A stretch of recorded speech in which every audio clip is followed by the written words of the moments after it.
రాష్ట్ర బీసీసీఎల్ అధికార ప్రతినిధి చెల్లుబోయిన శ్రీనివాస్ జగన్పై విరుచుకుపడ్డారు.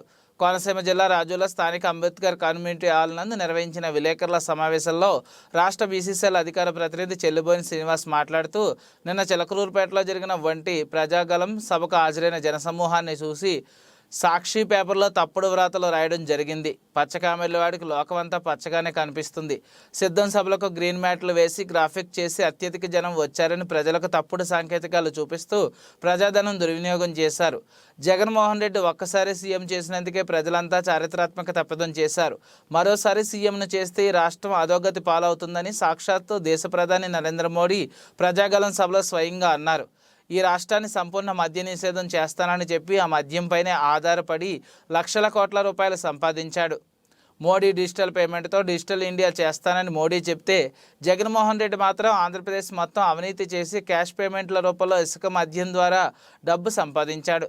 జరగబోయే ఎన్నికల్లో డబ్బును వెదజల్లి ఓటర్లను మభ్యపెట్టడానికి సిద్ధంగా సభలు నిర్వహిస్తున్నారు అని రాష్ట్ర బీసీసీఎల్ అధికార ప్రతినిధి చెల్లుబోయిన శ్రీనివాస్ అన్నారు. ప్రజలు ఎంతలాగా ఇబ్బంది పడుతున్నారా అనేది మన ప్రధాని మోడీ గారు తెలుసుకున్నారు.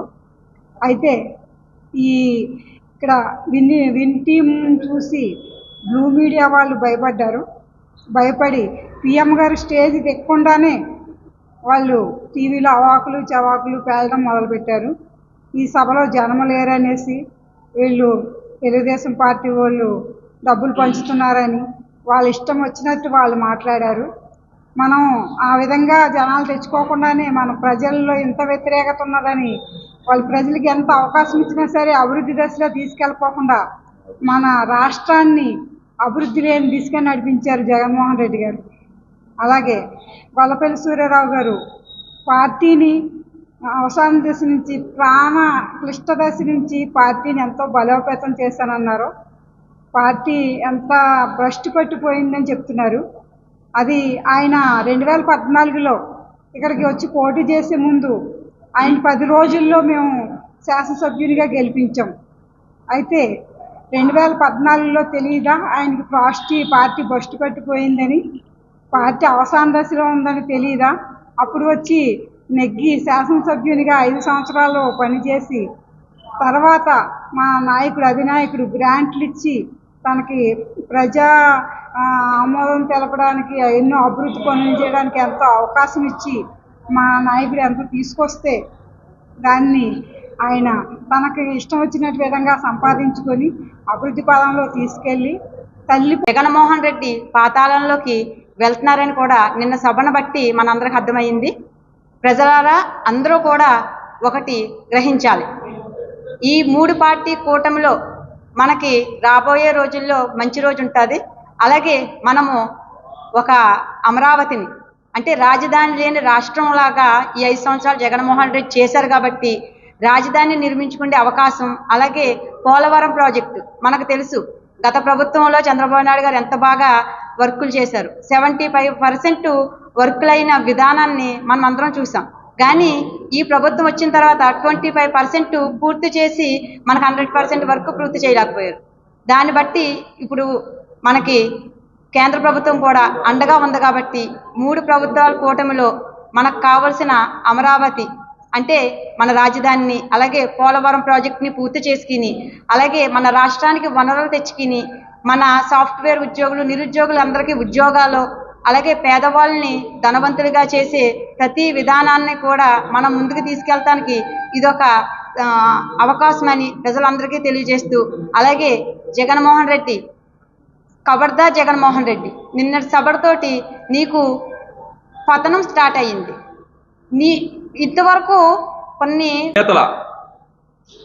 ఒకే వేదికపై ఉండి ఏ రకంగా దేశాన్ని మన రాష్ట్రం సర్వనాశనం అయిపోయిందో అని అందరూ నడుము కట్టి ఈరోజు మంగళగిరికి అవతల చిలకలూరుపేటలో జరిగిన ప్రజాగమన సభను సక్సెస్ చేసిన తెలుగుదేశం పార్టీ కార్యకర్తలకు, అభిమానులకు, బీజేపీ జనసేన అభిమాని కార్యకర్తలందరూ కూడా శిరస్సు వంచి నమస్కరించుకుంటూ రాష్ట్రం సర్వనాశనం అయిపోయింది సాక్షాత్తు ప్రధానమంత్రి మోడీ గారి ఒప్పుకున్నారు, రాష్ట్రంలో ప్రజలు ఒప్పుకున్నారు. ఇవాళ వైసీపీ ప్రభుత్వం చూస్తే సంక్షేమంలో ఏ ప్రభుత్వం ఎవరో చేయలేని చెప్పి ఒక స్టేట్మెంట్ ఇచ్చింది తప్పుడు రాతలతోటి. ఇంత ఈ 5 రాష్ట్రాల్లో ఏనాడు ఇంత అధికార కోల్పోయి సర్వనాశనం అయిపోయే రాష్ట్రంగా ఆంధ్రప్రదేశ్ లేదు. ఎందుచేతనంటే 8 సార్లు కరెంట్ బిల్లు పెంచాడు. సిద్ధం సిద్ధం సిద్ధం అన్నాడు. దేనికి సిద్ధం? ఒక పోలవరం ప్రాజెక్టు అభివృద్ధి, పోలవరం కడతాకు సిద్ధంగా ఉన్నావా నువ్వు? లేస్తే సంక్షేమ పథకాలే అన్నావు, కానీ ఆ సంక్షేమం డబ్బు పంచడం తప్పులు చేసింది అన్న అభివృద్ధి ఏమైనా ఉందా? ఇంకా నువ్వేం చేసావు? దళితులు, నా దళితులు, నా బీసీలు, నా దళితులు బీసీలు అన్నావు. ఎంతవరకు చేయగలిగావు? రాష్ట్రంలో ఎస్సీలకి 60 స్థానాలను మార్చావు ఇవాళ దళితుల్ని. అంటే ఇవాళ దళితుల మీద ఉన్న, బీసీల మీద ఉన్న ప్రేమ ఏంటో అర్థమవుతుంది. చివరికి మేము సీట్ ఇవ్వకుండా మాకు చెత్త అనిపించిన వ్యక్తిని తీసుకెళ్తే నువ్వు చేర్చుకుని ఇవాళ సీట్ ఇచ్చావు. ఆ వ్యక్తి ఏమంటాడు ఇవాళ? ఒక వైసీపీ అభ్యర్థి ఏమంటాడు ఇవాళ? సర్వనాశనం అయిపోయిన తెలుగుదేశం పార్టీని గాడిలో పెట్టానంటాడు. అయ్యా పెద్ద మనిషి గారు, ఒకటి గమనించాలి మీరు. ఎందుచేతనంటే 2014లో మీరు రాకముందు తెలుగుదేశం పార్టీలో 3 ఎంపీలు, దాదాపు అందరికీ నమస్కారం. నిన్న జరిగినటువంటి ప్రజాగళం ఈ యొక్క బహిరంగ సభ సక్సెస్ మీటు ఇది. నిన్న జరిగినటువంటి సభ ఏదైతే ఉందో ఆ సభ ద్వారా ఈ రాష్ట్రంలో దుష్ట పరిపాలనను అంతమొందించాలని చెప్పేది ప్రజల యొక్క అంతరంగంగా మనకు తెలిసింది. నిన్న చూసాం మనం, భారీ ఎత్తున ఎన్డీఏ భాగస్వామ్య పక్షాలైనటువంటి జనసేన, టీడీపీ, బీజేపీ మిత్రపక్షాలతో సభ నిర్వహించడం జరిగింది. ఆ సభకు అత్యధిక సంఖ్యలో జనం వచ్చి ఈ సభను సక్సెస్ చేశారు. ఏదైతే ఈ ప్రజాగళం సభ ఏదైతే ఉందో అది ప్రజల యొక్క అభిమానంతో, ప్రజల యొక్క ఆశీస్సులతో సక్సెస్ అయినటువంటి సభ. కానీ ఈరోజు పొద్దున్న మనం వైఎస్ఆర్సీపీ కరపత్రం ఏదైతే ఉందో అదే సాక్షి పత్రికలో ఆ యొక్క సభ గురించి కొన్ని తప్పుడు ప్రచారాలు, తప్పుడు రాతలు అయితే రాయడం జరిగింది. ఎందుకంటే పచ్చగా ఉన్నోడికి లోకం అంతా పచ్చగా కనిపిస్తుందంట. సిద్ధం సభలకు గ్రీన్ మ్యాట్లు వేసుకుని ఆ గ్రీన్ మ్యాట్ ద్వారా గ్రాఫిక్స్ చేసి అత్యధిక జనం వచ్చారని చూపించుకునే ప్రయత్నం అయితే చేశాడు. ఆ సిద్ధం సభ ఏదైతే ఉందో ప్రజాధనం యొక్క దుర్వినియోగంతో జరిగినటువంటి సభ అది ఫెయిల్యూర్ అయింది.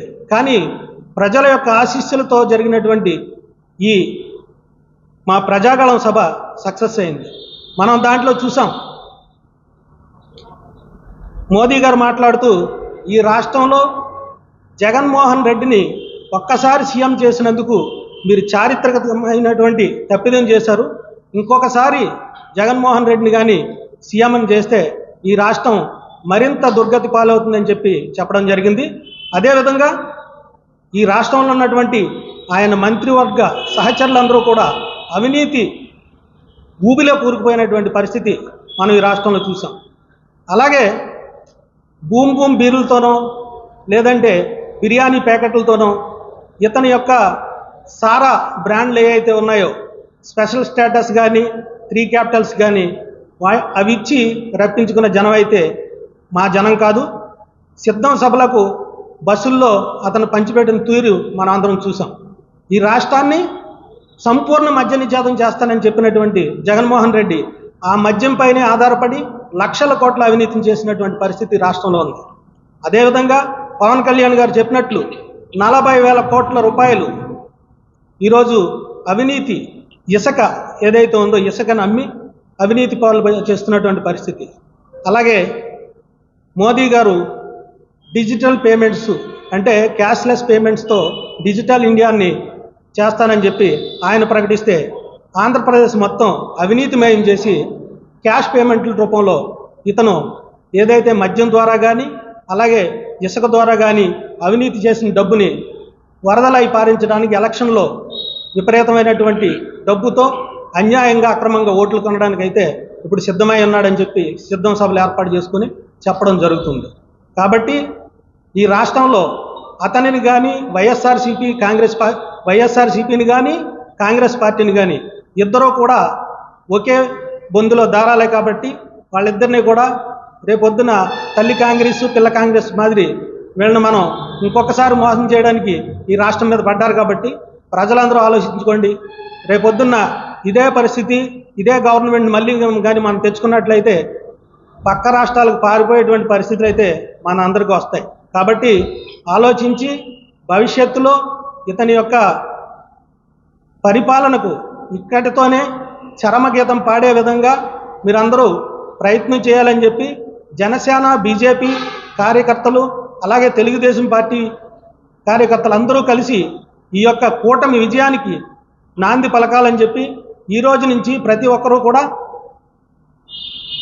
నడుం కట్టాలని చెప్పి మీ అందరికీ కూడా విజ్ఞప్తి చేసుకుంటూ థ్యాంక్ యూ వెరీ మచ్.